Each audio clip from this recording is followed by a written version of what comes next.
नमस्कार। आज हम सिद्ध कुंजिका स्तोत्र के एक बहुत ही महत्वपूर्ण श्लोक पर बात करेंगे, 5वां श्लोक जी। तो हमारा लक्ष्य है कि इस श्लोक के जरिए माँ दुर्गा का जो स्वरूप इस श्लोक में बताया गया है, उसके पीछे के गहरे अर्थ, उसके प्रतीक और जो आध्यात्मिक संदेश है उनको समझें। तो चलिए इसकी परतों को खोलते हैं। हाँ, और ये समझना जरूरी है कि ये सिर्फ देवी के बाहरी रूप का वर्णन नहीं है। ये असल में भगवान शिव ने माँ पार्वती और साधकों के लिए एक तरह का ध्यान का स्वरूप बताया है। एक आंतरिक दृष्टि है ये, जिसे महसूस करना है। ध्यान का स्वरूप। तो जब हम इन वर्णनों को देखते हैं ना, कि हम सिर्फ शब्द नहीं देख रहे हैं, हम एक गहरे आध्यात्मिक अनुभव के प्रतीकों को समझ रहे हैं। ये बात तो महत्वपूर्ण है कि ये सिर्फ कविता नहीं, ध्यान का एक साधन है।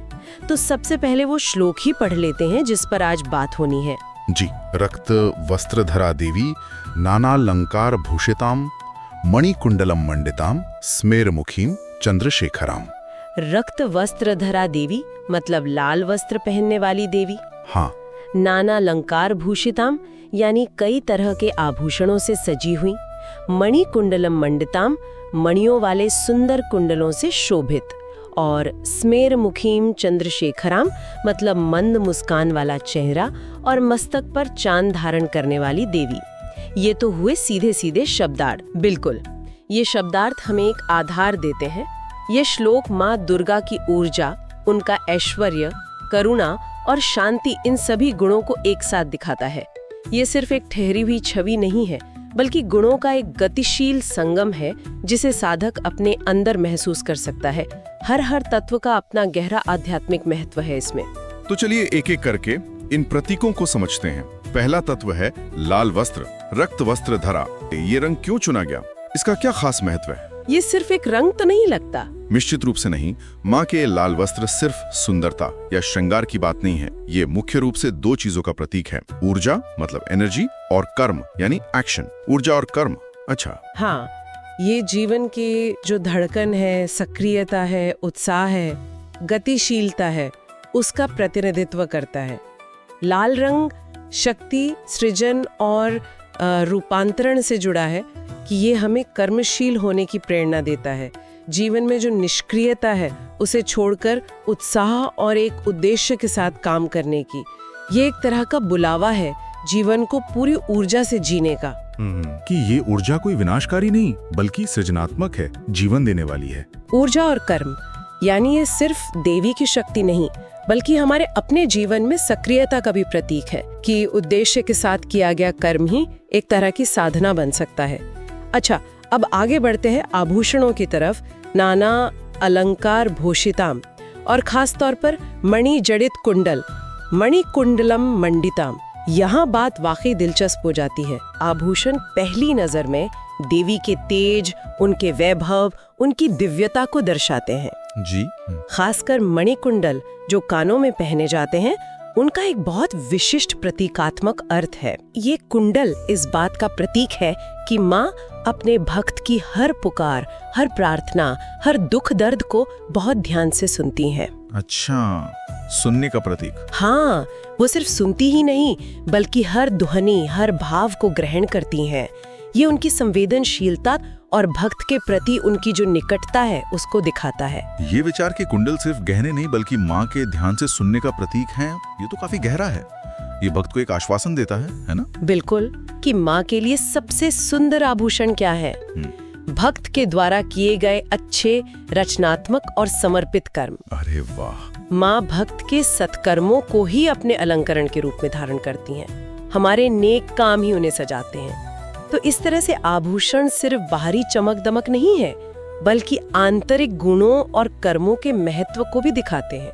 ये बाहरी वैभव और भीतरी क्रिया के बीच एक बड़ा सुंदर संबंध बनाता है।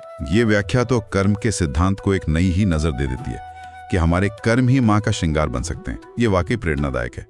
चलिए अगले तत्व पर आते हैं। माँ का मुस्कुराता हुआ मुख, स्मिर मुखीम। एक साधारण सी मुस्कान लगती है, इसमें क्या विशेष बात छिपी है? ये कोई औपचारिक या बस ऊपरी खुशी नहीं है।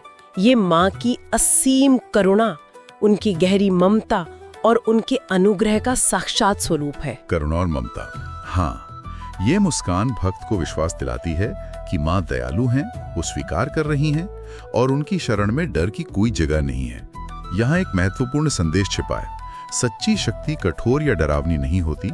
परम शक्ति अपने साथ परम करुणा लिए होती है। माँ दुर्गा प्रचंड शक्ति की स्वामिनी है, पर उनका चेहरा क्रोधित नहीं, मुस्कुराता हुआ है। ये शक्ति और सौम्यता के संतुलन को दिखाता है। शक्ति और सौम्यता का संतुलन, ये विचार बहुत महत्वपूर्ण है। माँ की मुस्कान ये सिखाती है कि जीवन की मुश्किलों और चुनौतियों के बीच भी एक शांत, स्थिर और सकारात्मक नजरिया बनाए रखना मुमकिन है, और यही सच्ची भक्ति का एक रूप है। ये मुस्कान हमें याद दिलाती है कि घबराहट या निराशा की बजाय विश्वास और धैर्य के साथ हम स्थितियों का सामना करना चाहिए। ये मुस्कान भक्त के दिल में आशा और शांति भर देती है। करुणा, धैर्य और आंतरिक शांति का प्रतीक। ये मुस्कान सिर्फ एक भाव नहीं, बल्कि एक गहरी शिक्षा है। अब हम आते हैं अंतिम तत्व पर, मस्तक पर सजा हुआ चंद्रमा, चंद्रशेखराम। ये प्रतीक क्या दिखाता है? शिवजी भी चंद्रशेखरा कहलाते हैं। यहाँ माँ के स्वरूप में इसका क्या खास मतलब है? यहाँ आकर्षक बात यह है कि ये तत्व संतुलन और जो विरोधाभास होते हैं उनके सामंजस्य का प्रतीक है। देखिए, मस्तक पर जो चांद है वो मुख्य रूप से शक्ति और शांति के अद्भुत सह अस्तित्व को दर्शाता है। शक्ति और शांति एक साथ। हाँ, सोचिए, एक तरफ माँ के लाल वस्त्र हैं जो तीव्र ऊर्जा, गति और कर्म का प्रतीक है, अग्नि तत्व जैसे। दूसरी तरफ मस्तक पर शीतल चांद है जो मानसिक शीतलता, शांति और संयम का प्रतीक है, जल तत्व जैसा। ये दिखाता है कि माँ दुर्गा में जहाँ प्रचंड मतलब ब्रह्मांड को हिला देने वाली शक्ति है, वहीं उनमें परम शांति और स्थिरता भी है। यानी अग्नि और जल का संतुलन, ऊर्जा भी और उस ऊर्जा पर नियंत्रण भी। बिल्कुल सही। कि ये हमें सिखाता है कि सच्ची शक्ति अनियंत्रित या विनाशकारी नहीं होती, वो हमेशा विवेक, शांति और संयम के साथ संतुलित रहती है। चंद्रमा मन की शीतलता का प्रतीक है, जो हमें बहुत ज्यादा क्रोध, आवेग या भावनात्मक उथल-पुथल से बचने की प्रेरणा देता है। ये हमें याद दिलाता है कि चाहे हम कितने भी शक्तिशाली या सक्रिय हों, मानसिक शांति और संतुलन बनाए रखना बहुत जरूरी है। ये शक्ति के विवेकपूर्ण उपयोग का प्रतीक है। तो अगर हम इन सभी तत्वों को एक साथ देखें, लाल वस्त्र मतलब ऊर्जा और कर्म, आभूषण और कुंडल मतलब तेज, ध्यान से सुनना और सत्कर्मों का महत्व, मुस्कान यानी करुणा, धैर्य और शांति, और चंद्रमा मतलब शांति, संयम और संतुलन, इस पूरी छवि को सिर्फ देवी के एक सुंदर रूप की तरह नहीं, बल्कि एक तरह से संपूर्ण जीवन जीने के एक आदर्श मॉडल या कह लें कि आंतरिक संतुलन के एक नक्शे के रूप में पेश कर रहा है।